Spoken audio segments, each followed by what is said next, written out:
할렐루야. 아멘. 오늘은 신명기 16장 9절에서 12절, 데살로니가전서 5장 16절에서 18절 말씀으로 범사에 감사하라 라는 제목으로 말씀의 은혜를 나누겠습니다. 오늘도 비가 오는 가운데 장마가 시작된 가운데 맥주 감사절 예배에 나오신 귀하신 성도님들, 또 가정에서 온라인으로 예배를 드리는 사랑하시는 성도님들을 축복합니다. 오늘은 맥주 감사 예배로 하나님께 영광을 돌립니다. 맥주 감사절의 기호는 성경에 기록되어 있습니다. 과거 이스라엘 백성들은 1년에 세 차례에 예루살렘에 올라가서 하나님께 제사를 지내야 했습니다. 그 절기가 바로 무교절, 맥주절, 수장절입니다. 이것을 이스라엘의 3대 절기라고 말합니다. 출애굽기 23장 14절에 16절에 보면은 너는 매년 3번 내게 절기를 지킬지니라. 너는 무교병의 절기를 지키라. 내가 내게 명령한 대로 아비볼에 정한 때 이래 동안 무교병을 먹을지니 이는 그날에 내가 애굽에서 나왔으니 빈손으로 내 앞에 나오지 말지니라. 맥주절을 지키라. 이는 내가 수고하여 밭에 뿌린 것에 첫 열매를 거두리니 수장절을 지키라. 이는 내가 수고하여 이룬 것을 연말에 밭에서부터 거두어 저장함이라 라고 말씀합니다. 아멘. 맥주절뿐만 아니라 성경의 7대 절기는 모두 심오한 뜻을 가지고 있습니다. 특히 모든 절기는 예수 그리스도의 사역과 밀접한 관계를 가지고 있습니다. 유월절은 그리스도의 죽음입니다. 무교절은 그리스도와의 친교입니다. 초실절은 그리스도의 부활입니다. 오순절은 예수님과 성령님의 임무교대입니다. 나팔절은 그리스도의 강림입니다. 속죄절은 그리스도의 속죄입니다. 그리고 마지막 초막절은 그리스도의 심판인 것입니다. 하나님은 광야에서 이미 절기를 제정하시고 가나안에 정착하면 절기를 따라 살 것을 명하셨습니다. 그런데 이 모든 절기는 하나님의 구원 계획과 스케줄과 연관이 있는 것입니다. 이스라엘 사람들은 절기를 지키며 하나님이 자신들의 구원을 이루어 주시는 것을 생활로 체험한 사람들입니다. 첫째, 맥주 감사절의 의미를 참고해 보겠습니다. 맥주절은 맥주절기에 두 가지 또 다른 이름을 가진 절기입니다. 그러니까 맥주절은 다른 말로 77절, 오순절이라고도 합니다. 오순절은 우리가 잘 아는 대로 성령 강림절입니다. 성령님이 내린 이 땅에 오신 주일이죠. 오신 날이죠. 또 성령님이 강림하신 후부터 신약 성도 안에 성령님이 내주하시는 역사가 나타난 줄로 믿습니다. 우리 안에는 하늘의 하나님의 영, 그리스도의 영, 성령이 내주하고 계시는 줄로 믿습니다.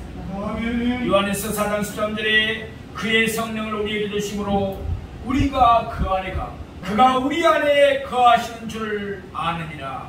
아멘. 고린도전서 3장 16절에 너희는 너희가 하나님의 성전인 것과 하나님의 성령이 너희 안에 계시는 것을 알지 못하느냐 라고 말씀합니다. 우리는 성령이 내주하시는 하나님의 성전인 줄로 믿습니다. 그러므로 우리는 몸과 마음을 단정히 하고 거룩하게 해야 할 뿐만 아니라 우리 몸은 성령이 거하는 전이기 때문에 또 예수님의 것이기 때문에 건강을 위해서 또 시간도 투자하고 해야 될 줄로 믿습니다. 우리가 건강해야만이 하나님께서 또 주님께서 우리를 사용하실 수가 있는 것입니다. 성령님이 우리 안에 거하신다는 것은 엄청난 축복입니다. 구원에 대하여 보증해 주시는 분이 바로 성령님이십니다. 우리 역시 예수님과 같이 부활할 수 있다는 찬소망을 주시는 분도 성령님이신 줄로 믿습니다. 또한 이 땅을 살아가는 동안 거룩한 삶을 살아갈 수 있도록 능력을 주시고 평행할 수 없는 천국의 기쁨과 희락과 평강을 맛보고 누리게 하시는 분도 바로 성령님이십니다. 아멘. 그리고 하나님의 말씀을 깨달아 이해할 수 있도록 해주십니다. 성령님이 우리 안에 가신다는 것은 이렇듯 말할 수 없는 큰 축복인 줄로 믿습니다. 아멘. 우리가 넥추제를 감사예배로 드리는 것은 단순히 이스라엘의 의식법 때문에 드리는 것은 아닙니다. 하나님이 우리에게 말씀을 주시고 성령님을 주신 것에 대하여 감사하면서 하나님이 주신 모든 것이 복임을 기억하는 날이 되야기에 공적으로 감사 주일로 정하여 예배하는 것입니다. 두 번째로 성도는 감사해야 합니다. 성도가 하나님 앞에 감사할 이유를 찾는 것은 그리 어려운 일은 아닙니다. 감사할 이유는 아주 많이 있습니다. 그러나 제가 이 자리에서 말씀드리고 싶은 것은 성도가 하나님 앞에 감사할 가장 중요한 이유가 있기 때문에 그렇습니다. 그것은 바로 감사가 하나님께서 명령하신 엄미한 말씀이라는 사실입니다. 그러니까 하나님께서 우리에게 감사라고 명령하셨습니다. 아멘. 감사는 하나님이 주신 명령이기 때문에 해야 하는 것입니다. 감사는 성도의 선택사항이 아닙니다. 물론 감사가 나오지 않는 어려운 상황 가운데 처해 있을 수가 있습니다. 이 코로나 바이러스 상황이기 때문에 더욱 그럴 수가 있죠. 감사할 이유가 보이지 않는 순간들이 때로는 있을 것입니다. 그러나 그럼에도 불구하고 이 감사는 하나님의 성도에게 명령하신 것이기 때문에 해야 하는 것입니다. 그러면 왜 하나님은 감사를 명령하셔야 했을까요? 첫째 번째 이유는 인간이라는 존재가 도무지 감사치 않은 존재이기 때문에 그렇습니다. 도대체 감사할 조건이 그렇게 많이 있어도 감사하지 않는 본성을 가지고 있는 것이 바로 인간입니다. 그래서 하나님은 반복해서 감사라고 명령하신 것입니다. 민수기 14장 27절에 보면 나를 원망하는 이 약한 회중에게 내가 어느 때까지 참으리라. 이스라엘 자손이 나를 향하여 원망하는 바 그 원망하는 말을 내가 들었노라 라고 말씀합니다. 하나님은 우리가 하나님을 향해 원망하는 말씀도 들으시고 감사하는 말씀도 들으시고 우리가 부르짖어 기도하는 우리의 기도도 들으시는 줄로 믿습니다. 하나님은 모든 것을 알고 들으시는 분이십니다. 이스라엘 백성들이 애굽에서 노예 생활을 하다가 하나님의 놀라운 역사를 통해 출애굽에 성공합니다. 그리고 40년 동안 가나안 땅을 향해 나갈 때 이스라엘의 강한 노동 중에 필요한 모든 것들을 공급해 주십니다. 참으로 좋으신 하나님이십니다. 신명기 29장 5절에 보면은 주께서 40년 동안 너희를 강야에서 인도하게 하셨거니와 너희 몸에 옷이 낡아지지 아니하였고 너희의 발이 신이 헤어지지 아니하였으며 아멘. 하나님은 이스라엘 백성들의 필요를 너무나 잘 알고 계셨습니다.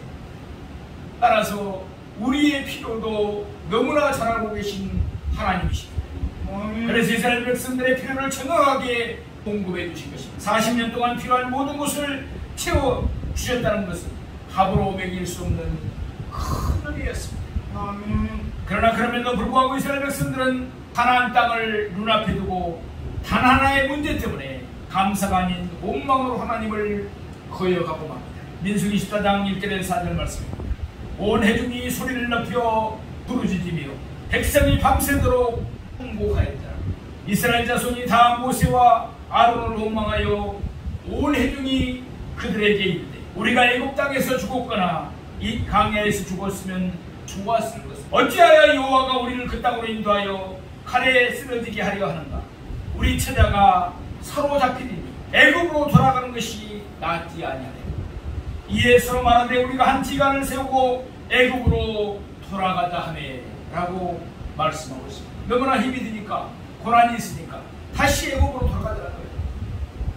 우리 현대 신학적으로 이야기한다면 예수를 믿다가 고난이 오고 어려움이 오니까 예수 안 믿던 그때가 좋았다. 교회를 떠나서 그 시절로 돌아가자. 이거하고 똑같은 것입니다. 이스라엘 백성들은 하나님께 감사하는 것보다 원망하는 편으로 빠르게 행동했습니다. 원망의 이유를 찾는 일에 탁월했습니다. 인간의 개성이 감사를 모릅니다. 멕시코에 한 신기한 마을이 있었습니다. 멕시코를 찾는 많은 관광객들이 붐비는 관광 명소가 되었다고 합니다. 그 이유는 온천과 냉천이 나오기 때문입니다. 그래서 이 동네 여인들은 빨래를 할 때마다 동네에서 나오는 이 온천과 냉천을 이용해서 깨끗하게 빨래를 잘 할 수 있었다고 합니다. 그래서 한 번은 관광객이 이들의 빨래하는 모습이 하도 신기해서 이 동네 사람들은 참 행복하겠습니다 라고 가이드에게 말했습니다.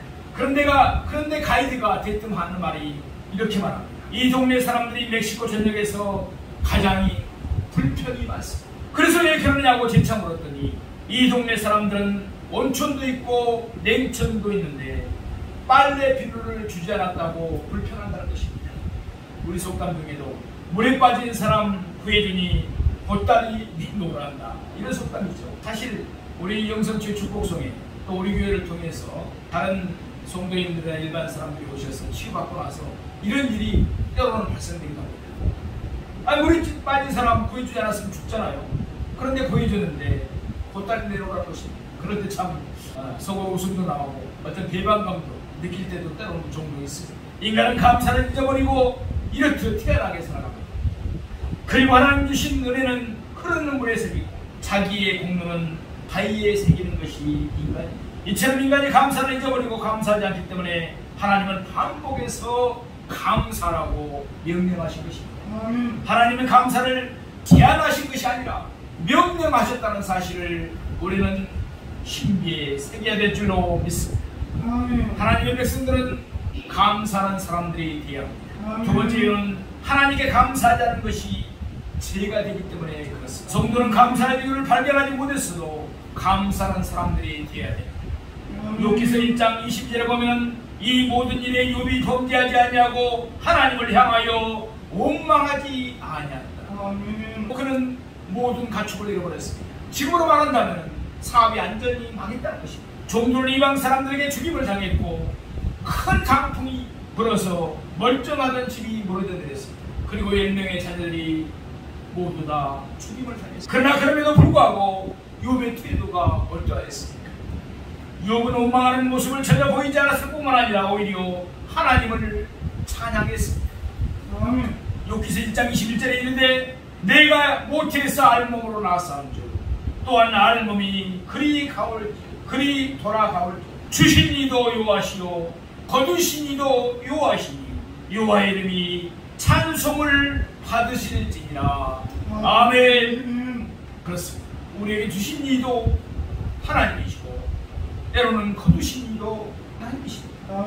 욥은 원망의 죄를 범하지 않았던 것입니다.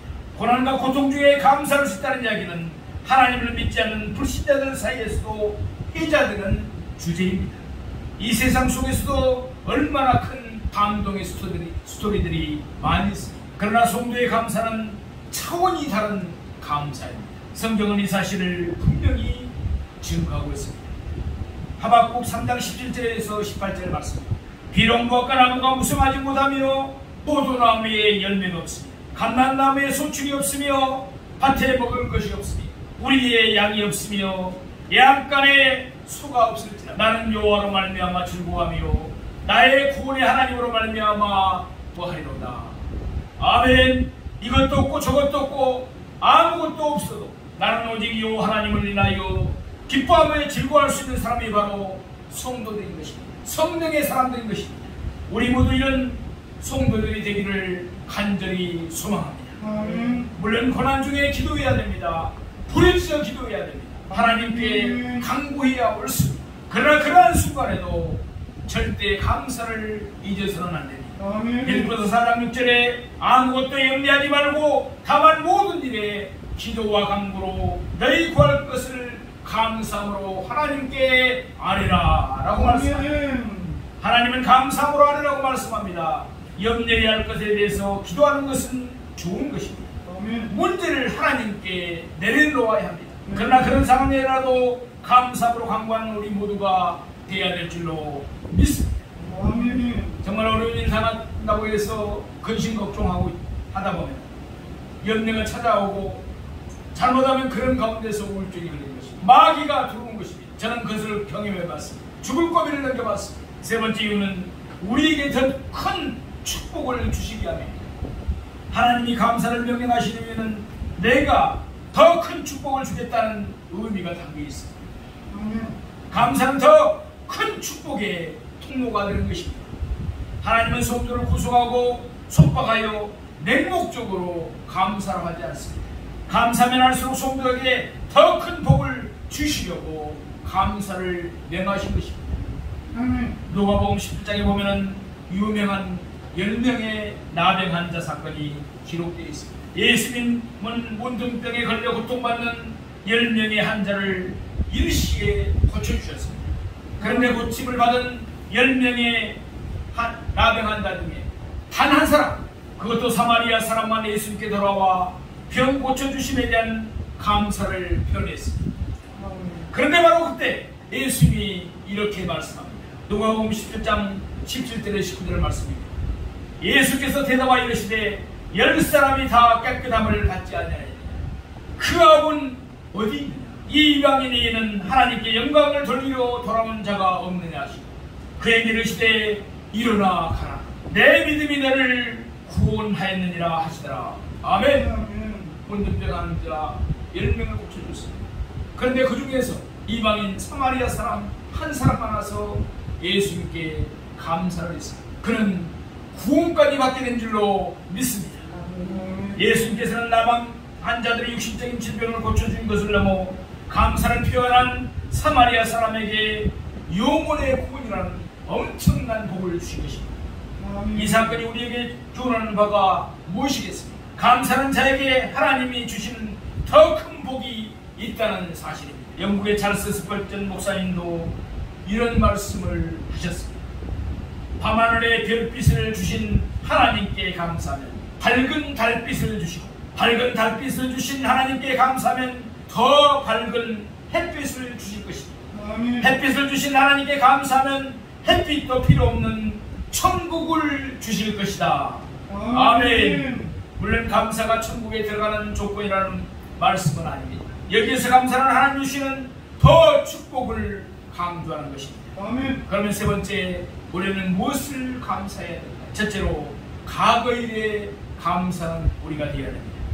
과거에 베풀어 주신 하나님의 사랑에 감사하는 성도가 되어야 합니다. 그러기 위해서는 과거에 하나님이 우리를 위해 어떤 일을 하셨는지 뚜렷하게 기억하는 것이 중요합니다. 우리도 한번 해상해 봅시다. 신명기 8장 17절에 18절에 보면은 그러나 내가 마음에 이르기를 내 능력과 내 손의 힘으로 내가 이 재물을 얻었다 말할 것이다. 내 하나님 여호와를 기억하라. 그가 내게 재물을 얻을 능력을 주셨으니 이같이 하심은 내 조상들에게 맹세하신 언약을 오늘과 같이 이루려 하시리라. 아멘. 하나님의 모든 것을 공급해 주셨음을 기억하라는 것입니다. 우리는 우리의 삶을 돌아보고 하나님이 행하신 일들을 기억하는 그리스도인들이 되어야 합니다. 물론 그 일들 중에는 슬픔과 어려움과 관련된 일도 많이 있을 것입니다. 문제도 있을 것입니다. 죽을 고비를 넘긴 일도 있을 것입니다. 그러나 이 모든 것이 하나님 우리를 사랑하셔서 주시는 복이었음을 매갈 수 있어야 합니다. 왜냐하면 문제를 해결하시는 분도 하나님이셨고 슬픔이 바뀌어 기쁨이 되도록 해주신 분도 하나님이셨습니다. 그 어떤 어려움도 능히 극복할 수 있게 해주신 분도 바로 하나님이시기 때문에 그렇습니다. 그래서 우리는 하나님이 베풀어 주신 과거의 사랑에 감사하는 자들이 되어야 합니다. 두 번째, 현재 일에 감사하는 자가 되어야 합니다. 구체적으로 믿음에 의한 감사입니다. 하나님이 지금도 나와 함께 하고 계신다는 것, 지금도 나를 위해 일하고 계신다는 것, 나의 생애를 이끌어가고 계신다는 것을 믿음으로 감사할 수 있는 우리가 되어야 됩니다. 우리는 이 코로나 바이러스는 정말 어려운 시기를 살아가고 있습니다. 작년 1월 말에 코로나 확진자가 우리나라에 처음에 확진됐습니다. 작년 1월 중순에 확진자가 나왔죠. 지금 무려 올리면 1년 약 6개월간 코로나 바이러스 상황 속에서 살아가고 있습니다.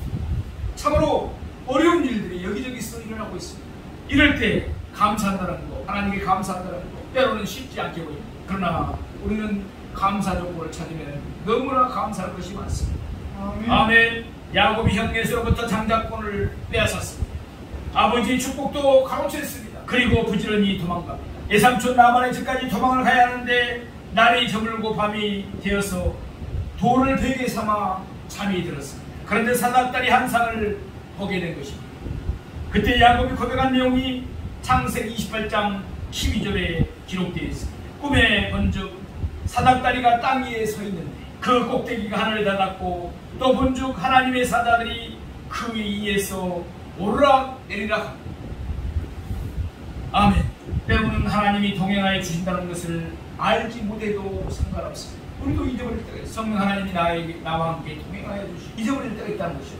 하나님의 나의 삶을 이끌어가고 계신다는 것을 느끼지 못해도 상관이 없습니다. 그럼에도 우리는 하나님 우리 함께 계신다는 것을 믿고 감사할 수 있는 자들이 되기를 소망합니다. 하나님은 자기 백성을 항상 눈동자처럼 지키고 보여주는 줄로 믿습니다. 아멘. 세 번째, 미래에 대해서 감사하는 자가 되어야 합니다. 이는 소망에 대한 감사. 아멘. 하나님 우리에게 주실 모든 소망들을 약속으로 우리 손에 쥐어주셨습니다. 구원 얻은 자들에게는 이미 천국에 대한 소망이 있습니다. 우리는 천국 소망이 있는 줄로 믿습니다.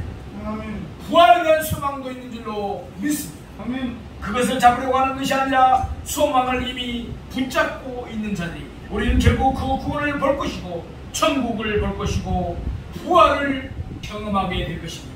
또한 하나님의 가신 모든 약속에 대하여 그 성취를 보게 될 것입니다. 그럼 우리는 항상 감사하는 사람들에 대한 과거에 베풀어 주신 하나님의 사랑에 감사하고 현재 우리 함께 계셔서 이루어 주신 모든 일에 대해서 믿음으로 감사하고 아멘. 앞으로 이루실 모든 일에 대해서 감사하는 우리가 되어야 될 줄로 믿습니다. 아멘. 데살로니가서 5장 18절에 범사에 감사하라. 이는 그리스도 예수 안에서 너희를 향하신 하나님의 뜻이니라 라고 말씀합니다.